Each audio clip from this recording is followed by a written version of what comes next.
নমস্কার শ্রোতা বন্ধুরা, সন্ধ্যায় গল্পের আসর ইউটিউব চ্যানেলে তোমাদের সবাইকে স্বাগত। আজকের গল্প ছেলের মা, কলমে অনিন্দিতা মুখার্জি সাহা। রান্নাঘর থেকে 2 কাপ চা নিয়ে সোফায় এসে বসলেন মলিনা দেবী। গৌতমবাবু তখন বাসি পেপারে আটকেছেন নিজেকে। চোখে মুখে ক্লান্তির ছাপ, ঘড়িতে সকাল 6:30 বাজে। ঘর জুড়ে এখনও শুকিয়ে যাওয়া ফুলের মালা আটকে রয়েছে। মলিনা দেবী চায়ের কাপ দুটো আনতেই গৌতমবাবু বললেন, খুব দরকার ছিল চাটার গো। বলেই আরাম করে চায়ের কাপে চুমুক দিলেন। চোখ বুজেই বললেন, ছেলে মেয়ে দুটো ওঠেনি তো? মলিনা দেবী বলে, না গো, এই তো ভোর 4টেই ঘুমালো এসে। ওদের আজ গেস্ট রুমে ঘুমাতে দিয়েছি।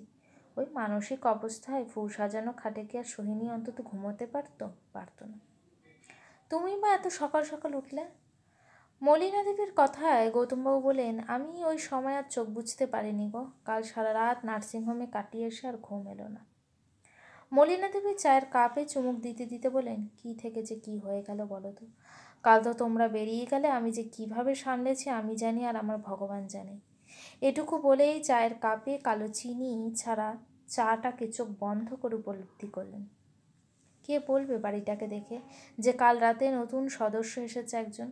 বৌভাতের পরের দিন বাড়ির কাজের শেষ থাকে না, অথচ এই বাড়িতে কাল খবরটা যখন এলো আমি তো অফিসের লোকজনদের নিয়ে ব্যস্ত ছিলাম, বললেন গৌতমবাবু। মঞ্চ থেকে সোহিনীকে টেনে নিয়ে তোমরা চলে গেলে। আমার তো লোকজনকে উত্তর দিতে দিতেই অবস্থা খারাপ। তাও রাত 10টা বেজে গিয়েছিল, তাই বেঁচে গেছি। বিয়েবাড়ি ফাঁকা হতে শুরু করেছিল। এরকম অঘটন শুনে আত্মীয় স্বজনরাও কেউ সেরকম আর বিয়েবাড়ি থেকে এলো না এ বাড়িতে। শুধু বনি, ওর বর আর বর্দি এলো। তাই দেখে শর্মিলাও এসেছে। তাও ওরা এসেছে বলে রাতটা কেটেছে আমার। তা কেমন দেখলে? ঠিক আছে তো গো সব? মলিনা দেবী ক্লান্ত গলায় বললেন, বিয়েবাড়ির ঝক্কি কম? গৌতমবাবু বললেন, কেমন আর? মাথায় ক্লট জমেছে। কাল আমরা যখন পৌঁছালাম তখন ওটিতে নিয়ে গেছিল। এতটাই ইমার্জেন্সি যে ডাক্তার কোনো রিস্ক নেয়নি। ডাক্তার বলল অপারেশন ঠিকঠাক হলে 72 ঘন্টা না গেলেও বোঝা যাবে না। মলিনা দেবীর চোখ দুটো বুজে ফেললেন। মনটা খারাপ লাগছে খুব। কত স্বপ্ন আশা নিয়ে ছেলেটার বিয়ে ঠিক করেছিলেন। ভালোবেসে বিয়ে করলো দুজনে, প্রীতম আর সোহিনী। খুব মিষ্টি মেয়ে এই সোহিনী। এক দেখাতেই পছন্দ হয়েছিল মলিনা দেবীর। কি মায়া ভরা মুখ। আর যখন জানলেন যে সোহিনী ছোটবেলায় নিজের মাকে হারিয়েছে, আরও আঁকড়ে ধরেছিলেন ওই মা মরা মেয়েকে। একদম নিজের মনের মতো করে নেবেন বলে। কত স্বপ্ন ছিল একটা মেয়ে। আর এত মায়া ভরা মুখ যে ওকে না দেখে আর ভালোবাসতে পারেনি। ভালোবেসে কি আর থাকা যায় বলো? কি সুন্দর হচ্ছিল সব। বিয়ে ঠিক হওয়ার পর বছরখানেক সময়ও পেয়েছিল ওরা। খুব আসত সোহিনী মলিনা দেবীর কাছে। বিয়ের আগে আসা পছন্দ ছিল না ওনার। তাও ওই মা মরা মেয়েকে কিছুতেই না করতে পারেননি। তা এলে তাও মলিনা দেবীর খাওয়া হতো। সারাদিন একা একা আর ভালো লাগতো না। ও কলেজ থেকে যেদিন আসতো মোর মতো রান্না করে মেয়েটাকে খাওয়াতেন। আবার টিফিন বক্স করে গুছিয়ে দিতেন ওর বাবা অবনীবাবুর জন্য। কি মজার মানুষ এই অবনীবাবু। কত কথা হলো, ইয়ার্কি হলো, ছবি তোলা হলো বিয়ের দিন। বিয়ের শেষে ওদের বাড়ি থেকে আসার আগে কত মজা করলেন মানুষটার। কি থেকেছে কি হয়ে গেল, কার যে কখন কি হয় কে জানে। মলি, চা করেছিস? মলিনা দেবী চোখ খুলে দেখলেন সামনে দাঁড়িয়ে আছে ওনার বড় ননদ। গৌতম বাবুদের সব ভাই বোনদের মধ্যে ইনিই বড়। কাল উনি রাজি ছিলেন বলেই মলিনা দেবী সোহিনীকে রিসেপশন পার্টি ছেড়ে বের করতে পেরেছিলেন। মলিনা দেবী বললেন, আরে বর্দি, এত সকাল সকাল উঠে পড়লে? তুমি বসো, আমি এনে দিচ্ছি চা। মলিনা দেবীর কথা শেষ হওয়ার আগেই সারদা দেবী বললেন, ভাই কি বুঝলি কালকে? ঠিক হয়ে যাবে বৌমার বাবা অবনীবাবু। গৌতমবাবু সারদা দেবীকে দেখে পেপারটা গুছিয়ে রেখে দিলেন। মুখটা দেখে খারাপ লাগলো মলিনা দেবী। ওই একটাই তো নেশা গৌতমবাবুর, পেপার পড়া। প্রীতমের বৌভাতের সুবাদে কালকেও ঠিকঠাক পড়েননি বলে একটু মন দিয়ে বাসি খবরগুলোতে চোখ বোলাচ্ছিলেন উনি। মুখ তুলে বলেন, কি বলি বলো তো দিদি। বিকালে কন্যাযাত্রী নিয়ে আসবে বলে লাল রঙের কোচানো ধুতি পরেছিলেন, সাথে ঘিয়ে রঙের পাঞ্জাবি। মুখে পান ছিল। হঠাৎ বাথরুমে ঢুকেছিলেন বেরোনোর আগে। সবাই তখন রেডি। উনি বেরোলেই বাস ছাড়বে। প্রায় 15 মিনিট হয়ে গেছে, বেরোচ্ছে না দেখে দরজায় ধাক্কা সোহিনীর কাকার ছেলে। তাও খোলেন না, শেষমেশ ভাঙতে হয় দেখে অজ্ঞান হয়ে মাটিতে পড়ে আছেন। সারদা দেবী থম মেরে বসে আছেন। গৌতমবাবু আবার বললেন, কি শৌখিন ছিলেন জানো দিদি। মেয়ের বিয়ের জন্য সোনালি ফ্রেমের চশমা বানিয়েছিলেন, আবার জামাইয়ের সাথে সাথে নিজের জন্য একটা সরু শোনাচ্ছে। সারদা দেবী বললেন, বৌমাকে তো রাখাই যাচ্ছিল না কাল। আমি তো ভাবলাম ওখানে গিয়ে কি না করে বসে, কেউ তো নেই ওই বাবা ছাড়া। আমি তখন মলিকে বললাম, মুখে যেতে দে, আটকাস না, এভাবে শান্তিতে ফুলসজ্জাটুকু করতে পারবে না এই মেয়ে। সারদা দেবীর কথা শেষ হওয়ার আগেই এক কাপ চা নিয়ে এলেন মলিনা দেবী।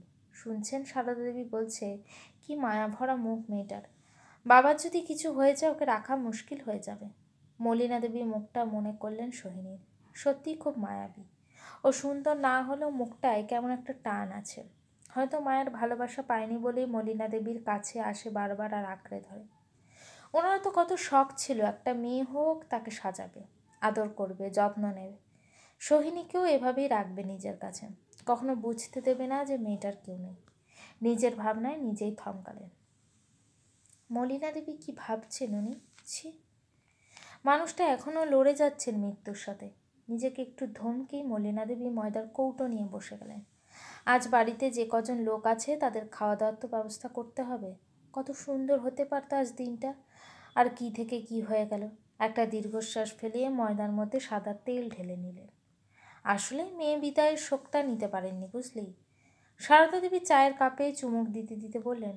গৌতমবাবু বললেন, না গো দিদি, খুব শক্ত মানুষ। ওদের অষ্টমঙ্গলা হলেই বেনারসে প্ল্যান করছিলেন কোনো এক ট্রাভেল এজেন্সির সাথে। আমাকে বলতেন, গৌতমবাবু, মেয়েটাকে আপনার ঘাড়ে দিয়ে এই দেশ ভ্রমণে বেরোবো। কথাটা বলার সময় একটু গলাটা ধরে এসেছিল গৌতমবাবু। পুরো ডাইনিং টেবিল জুড়ে নিস্তব্ধতা, আর সেটা ভাঙার দায়িত্ব নিলেন গৌতমবাবুর মোবাইল। এই শান্ত মনমরা সকালে যেন মোবাইলের আওয়াজটাও আতঙ্কের। মলিনা দেবী আর সারদা দেবী এক দৃষ্টে তাকিয়েছেন গৌতমবাবুর দিকে। গৌতমবাবু মুখ তুলে বললেন, অচেনা নাম্বার। হয়তো থমকালেন, অথবা ভাবছেন ফোনটায় কোনো দুঃসংবাদ আছে কিনা। মলিনা দেবী বলল, আরে ধরো ফোনটা। থতমত খেয়ে ধরে ফেললেন গৌতমবাবু। হ্যালো বলতেই আর দায়িত্ব নিতে হলো না ওনাকে। সব দায়িত্ব ফোনের ওপাশে যে ছিল তার এবার। এক নাগারে সেই বলে গেল সব কথা। গৌতমবাবু খালি বললেন, আচ্ছা আসছি আমরা। ফোনটা রেখেই বললেন, মলিন, সব শেষ হয়ে গেল আজ ভোর 5:30টায়। মলিনা দেবীর হাত আটকে গেল শুকনো ময়দায়। ময়াম দিচ্ছিলেন ভালো করে, তাতে খুব সুন্দর ফুলকো ফুলকো লুচি হয়। ওপর থেকে চিমটি দিয়ে ফুটো করলেও চিমসে যাবে না। সারদা দেবীর ভাগ্যিস চাটা সবে খাওয়া হয়েছিল, না হলে এরপর যে আর চা খাওয়া হতো না। তিনজনেই চুপ, হয়তো যে যার মতো ভেবে চলেছেন যে পরের মুহূর্তগুলো কিভাবে কাটবে তাদের। মলিনা দেবী বুঝতে পারছেন না কি করবেন, কিন্তু জানেন এই কঠিন দায়িত্ব ওনাকেই নিতে হবে। সোহিনীর মুখটা মনে করেই বুকটা হু হু করে উঠল মলিনা দেবী। সারদা দেবী বললেন, খুব লক্ষ্মী, পয়া ছিল গো মেয়েটা, এই বেরিয়ে এলো আর সব শেষ। কথাটা শুনেই বুকটা ছ্যাদ করে উঠল মলিনা দেবীর। চোখে ফুটে উঠল 30 বছর আগের একরকম এক সকাল। মলিনা দেবীর বউ ভাত হয়ে অষ্টমঙ্গলা সেরে সবে সংসারে মন দিতে যাবেন, হঠাৎ রাতে ঘুমিয়ে সকালে আর ওঠেনি জগৎবাবু, গৌতমবাবু আর সারদাবাবুর ঠাকুরদা। নতুন বউ বাড়ি ঢুকলো আর একজন মানুষ মারা গেল। বহুদিন পর্যন্ত অপয়া কথাটা শুনে যেতে হয়েছিল মলিনা দেবীকে। সরাসরি কেউ না বললেও কথার প্যাচে সবাই, এমনকি সারদা দেবীও শুনিয়েছিলেন। আজও ভাবলে মনটা খারাপ হয়ে যায়। গৌতমবাবু উঠতে উঠতে বললেন, যাও মলিয়াকে, বাবুকে ডেকে দাও, ওকে সবটা খুলে বলো, ওই সোহিনীকে বলি। নির্দেশটুকু দিয়েই গৌতমবাবু হেঁটে ঘরে চলে গেলেন। হয়তো রেডি হবেন বলে, বড় দায়িত্বে যেতে হবে ওনাকে।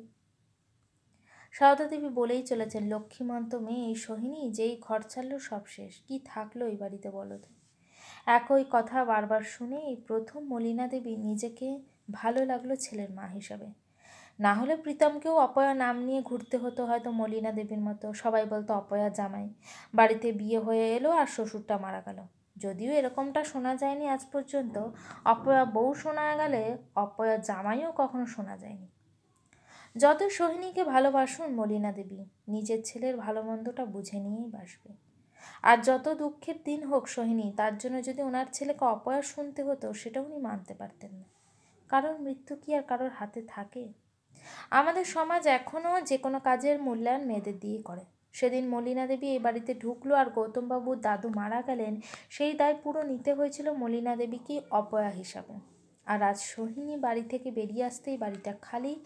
বাবাটাও মারা গেল, সেই ভালোটুকুর দায়ও সোহিনীর। কে বলে মেয়েদের দাম নেই? সমাজ তার বুকে ঘটে যাওয়া প্রতিটা ঘটনাতেই আজও মেয়েদেরকেই দায়ী করে যায়, সে ভালো হোক আর খারাপ। আর তাতে অংশ নেয় মেয়েরা নিজেরাই। তাই তো কথাটা সারদা দেবীর মুখ থেকে বেরিয়েছে। যাও গো, ছেলে মেয়েগুলোকে ডাকো, মেয়েটাও দেখে আসুক শেষবার নিজের বাবাকে। ঘরের ভিতর থেকে ডেকে বললেন গৌতমবাবু। মলিনা দেবী এবার হাত থেকে ময়দাটা ঝেড়ে উঠে পড়লেন। খুব কষ্ট হলো, খানিকটা শান্তি, এটা ভেবে ভাগ্যে শুনি ছেলের মা। আর ছেলেরা কখনো অপয়া হয় না, সে সব দায় মেয়েদেরই। গল্পটি কেমন লাগলো অবশ্যই কমেন্ট করে জানিও। আর আমার চ্যানেলে গল্পগুলি যদি তোমাদের ভালো লেগে থাকে চ্যানেলটিকে সাবস্ক্রাইব করে পাশে থেকো।